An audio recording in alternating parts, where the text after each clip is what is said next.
Mesdames, messieurs, j'étais tranquillement en train de regarder l'épisode d'Invincible. Je descendais dans le studio afin de vous proposer la vidéo en question, la vidéo critique qui arrivera un petit peu plus tard. Et là, Vlatipa, qu'on me dit Marvel Spotlight. Je me dis, Vlatipa, c'est quoi ça veut dire quoi, Vlatipa? Je sais pas. En tout cas, très content déjà de vous retrouver aujourd'hui pour une nouvelle vidéo. Il y aura pas mal de contenu aujourd'hui, comme tous les jours. Donc bon courage à vous. Quoi qu'il en soit, très content donc de vous retrouver. J'espère que vous avez passé une excellente journée, une excellente matinée, un très bon réveillon, peu importe tout. Ce que j'espère, c'est que vous portiez à merveille. Marvel, Spotlight, qu'est-ce que c'est que ça? Déjà, dans un premier temps, il faut confirmer entre guillemets quelque chose. Peut-être que je vous l'ai déjà dit dans cette vidéo, puisque j'enchaîne les flops sur flops dans cette vidéo, dans le sens où des fois je bug, donc j'en recommence. Mais déjà, il y a une petite information officielle. Echo est une série qui aura 5 épisodes. Voilà, c'est la première série live action à avoir aussi peu d'épisodes. Alors on ne sait pas encore la durée, peut-être que ça durera 1 heure, peut-être que ça sera l'équivalent de 6 épisodes avec une durée de 45 minutes, je n'en sais strictement rien, je suppose que oui, mais en tout cas, très content d'avoir au moins maintenant le fin mot de cette histoire. Il n'y aura pas 6 épisodes à Echo, mais bien 5. Et c'est officiel puisque c'est Marvel qui l'a dévoilé, notamment dans ce petit article qui précise ce qu'est Marvel Spotlight. Et ça, c'est très très très important, entre guillemets, ou très très très intéressant. Pourquoi? Parce qu'on va lire tout ça ensemble.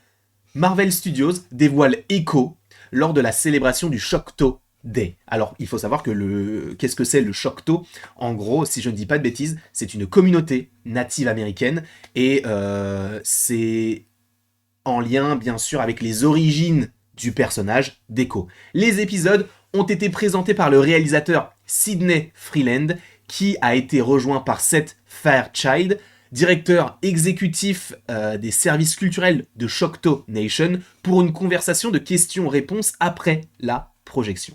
On est bien d'accord là-dessus. Echo nous hype énormément. S'il vous plaît, s'il vous plaît, s'il vous plaît, s'il vous plaît.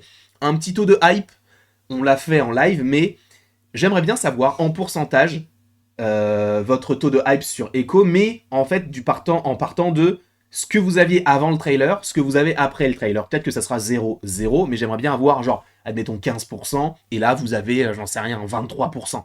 Dans ce style-là. Donc n'hésitez pas à me mettre votre évolution en taux concernant, et non pas en taux webbed, j'adore l'humour, mais concernant du coup vos attentes et votre hype concernant la série Echo. Mais continuons à lire ce petit article puisque aujourd'hui à Durant, à Oklahoma, Marvel Studios a projeté les 2 premiers épisodes de la prochaine série Echo lors du powwow annuel de Shockto Nation. Les épisodes ont été présentés par le réalisateur Sidney Freeland, même si je pense que c'est la réalisatrice Sidney Freeland, puisque je pense que ce petit bonhomme n'est autre que Seth Fairchild, donc, sachant bien sûr qu'il y a eu une question-réponse, voilà, tout simplement, et c'est tellement excitant, je cite, de pouvoir présenter Echo en première.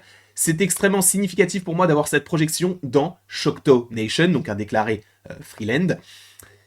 L'une des choses qui nous passionne le plus est de pouvoir représenter la culture Shockto, nous l'espérons, d'une manière authentique et passionnante. Donc là, évidemment, ça vend, entre guillemets, les mérites de ce programme-là. C'est normal, c'était la projection des 2 premiers épisodes. On est là aussi pour vendre certaines choses. Mais là, en fait, ce qui va être très intéressant, c'est ce qu'on va nous dire juste après.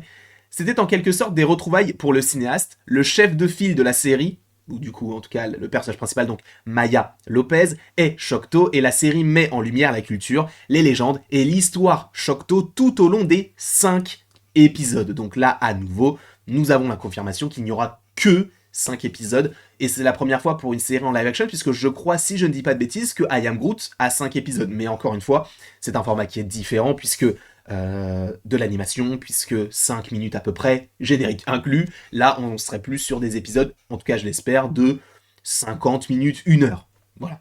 Donc, 5 épisodes qui, pour rappel, sortiront tout d'un coup le 10 janvier 2024. Voilà.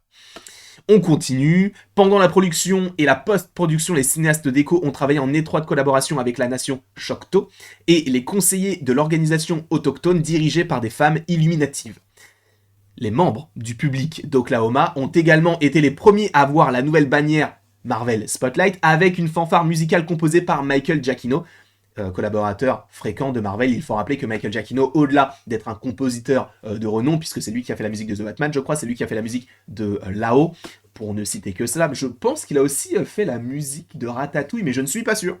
Je ne suis pas sûr. Mais au-delà de tout ça, il faut rappeler qu'il a déjà donc collaboré avec Marvel Studios, tout simplement parce que Michael Giacchino, c'est lui aussi qui a réalisé le Marvel Special Werewolf by Night.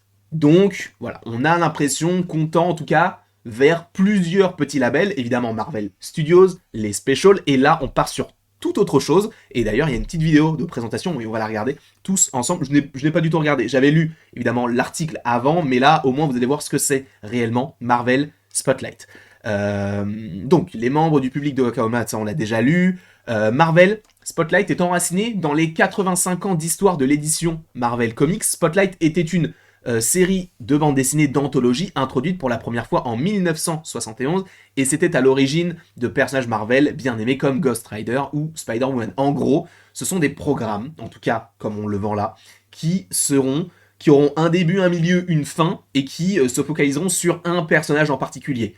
Vous allez me dire, c'est une série classique, mais là, ça sera la manière de faire sera totalement différente, et c'est comme si ce programme pouvait vivre indépendamment des autres, même si je pense qu'il y aura quand même des connexions par rapport à Daredevil, Born Again. Echo sera la première série sous le bannière Marvel Spotlight, et le responsable du streaming, Brad Winderbaum, a déclaré à propos de la décision de lancer une nouvelle bannière avec Echo, je cite, Marvel Spotlight nous offre une autre plateforme pour présenter à l'écran des histoires plus ancrées et axées sur les personnages, et dans le cas d'Echo, se concentrer sur les enjeux au niveau de la rue, sur la continuité plus large du MCU. Et là, c'est hyper intéressant, parce que là où nous imaginions une sorte de Dark Studios, entre guillemets, un studio beaucoup plus dark, où tu avais du Daredevil, du Punisher et tout, je suis désolé, mais ça y ressemble de plus en plus, d'accord? Est-ce qu'ils partiront là-dessus? D'où le fait qu'en plus, ce programme-là se différencie également par rapport à sa catégorisation, dans le sens où c'est TVMA, on verra ça. Du coup, ça continue avec tout comme les fans de bande dessinée n'ont pas besoin de lire Avengers ou les 4 Fantastiques pour profiter d'une bande dessinée Ghost Rider, Spotlight, notre public n'a pas besoin d'avoir vu d'autres séries Marvel pour comprendre ce qui se passe dans l'histoire de Maya. Donc comme je viens de vous le dire, c'est une série qui va vivre avec un milieu, enfin un début, un milieu, une fin, sans pour autant avoir de connexion avec ce qui avait été fait auparavant. Alors bien sûr, il y a une meilleure compréhension pour ceux qui ont vu Hawkeye, mais je pense que ils ont aussi pensé ça en se disant, bon, Echo, pas grand monde va la regarder, et si des gens vont la regarder, c'est possible que même des personnes n'aient pas vu Hawkeye, donc venez, on essaie de faire un programme qui puisse vivre du début, du milieu et jusqu'à la fin, et en plus, il y a une petite vidéo, alors je ne sais pas si je vous ai mis le son, d'ailleurs moi je vais mettre les petits écouteurs ici, comme ça, voilà, et on va regarder donc cette petite vidéo. Alors je sais pas ce que ça signifie, est-ce que c'est un peu comme le logo Marvel Studios avec une petite animation? C'est tout à fait possible, donc on aurait les specials, les spotlights et donc Marvel Studios. On va regarder ça de suite, hop, on met les petits écouteurs.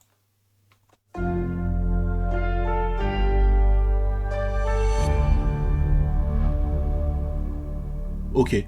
Bah c'est ça en fait, c'est juste un mini générique, c'était aussi pour savoir quelle musique ils allaient choisir, la manière dont ça a été animé, etc. Donc voilà, en tout cas ça ressemble à ça. Je ne sais pas ce que vous en pensez, moi je trouve que c'est intéressant. C'est intéressant parce que je pense que ça va ouvrir la voie à d'autres programmes. Alors certains vont dire, ouais mais il y a trop de programmes. Ouais mais je pense que c'est utile. Je pense que ça va être utile aussi pour se dire, c'est du Marvel Studios, mais c'est un peu détaché. C'est-à-dire que tu peux regarder le MCU sans avoir vu Echo, et tu peux regarder Echo sans avoir vu le MCU. Je pense que c'est la manière dont ils veulent évoquer les choses. Est-ce que Daredevil sera de ce label-là? Est-ce que des séries comme Punisher, parce qu'a priori, hein, voilà, on va avoir une série sur le Punisher, en tout cas je l'espère fortement, je touche du bois, puisque John Bernthal revient dans le rôle dans la série Daredevil Born Again. Est-ce qu'on aura aussi d'autres petits programmes-là, justement comme Ghost Rider ou d'autres personnages qui pourraient avoir leur propre programme en série ou en special? Est-ce que les specials rentreront dans le label Spotlight? C'est un peu étrange, parce que Werewolf by Night coche toutes les cases pour l'instant, même si ce n'est pas une série, ça reste un programme qui peut vivre sans le MCU et que tu peux regarder aussi sans le... Enfin, t'as compris quoi. Quoi qu'il en soit, je vous remercie grandement d'avoir regardé cette vidéo. N'hésitez surtout pas à l'aimer, à la partager, à la commenter et vous abonner si ce n'est pas déjà le cas. Et après tout ceci, il ne me reste plus qu'à vous dire à la prochaine pour la prochaine.